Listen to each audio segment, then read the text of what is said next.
Cabinet met senior representatives of Sandals Resort International to discuss the proposed closure of the Sandals Resort in Antigua for 5 months.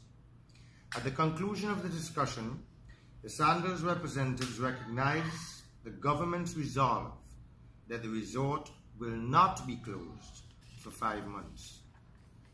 Instead, the representatives gave the undertaking that the period of closure for what the representatives described as urgent repairs would be reduced, taking account of the government's insistence on 3 months or less.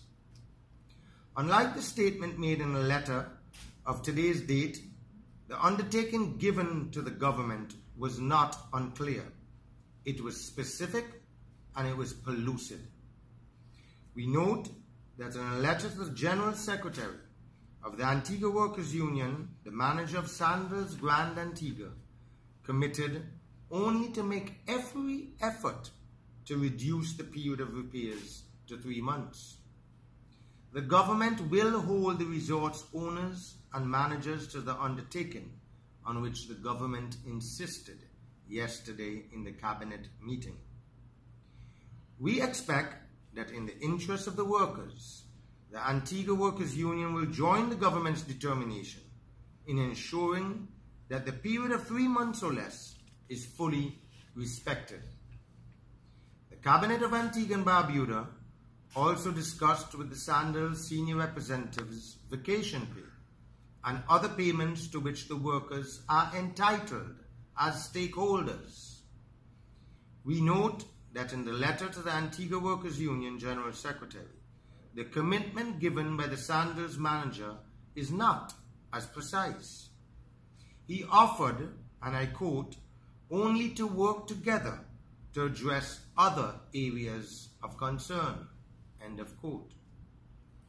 Again, as the government, we expect that the union will join the government's resolve to protect all of the workers' interests. The suddenly announced closure of the Sandals Resort for 5 months without providing any time for planning for such an eventuality is clearly unacceptable to our government because of the confusion it would cause for the hotel's workers and for the tourism industry. Had Sandals given adequate notice of closure for repairs and refurbishment, the government would have taken every step to shorten that time and to advise all industry partners, locally and internationally, of this development in ways that would have created the least disruption and pain. It is most unfortunate that this development was sprung upon the country, the industry, and the workers at the hotel. Even despite the lack of proper notice, the government yesterday offered to waive all duties and other fees and taxes on all materials and other goods required to carry out the repairs within 3 months or less.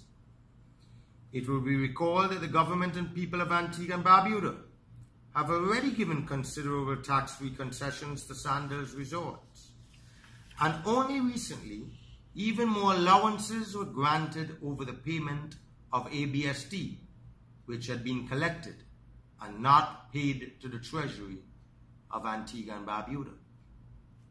But cooperation is a two-way process. The government and people of Antigua and Barbuda have provided significant concessions to Sandals, which increases its profitability. The country is then entitled to at least a minimum return on its substantial allowances to the resort. Closing the hotel for 5 months is not only discourteous, it is harmful. In this regard, the government of Antigua and Barbuda, in keeping with its duty of care for the workers in the hotel industry and for all of the stakeholders and people of Antigua and Barbuda as a whole, expects all hoteliers to treat the country and its workers with respect and with dignity at all times. And we will not allow disregard for the rights of the country and its people. We will insist that the undertakings given by the Sandals representatives at yesterday's meeting with the cabinet members be fully implemented. We thank all the hoteliers who demonstrate an attitude of shared and conscientiousness for the industry and for Antigua and Barbuda.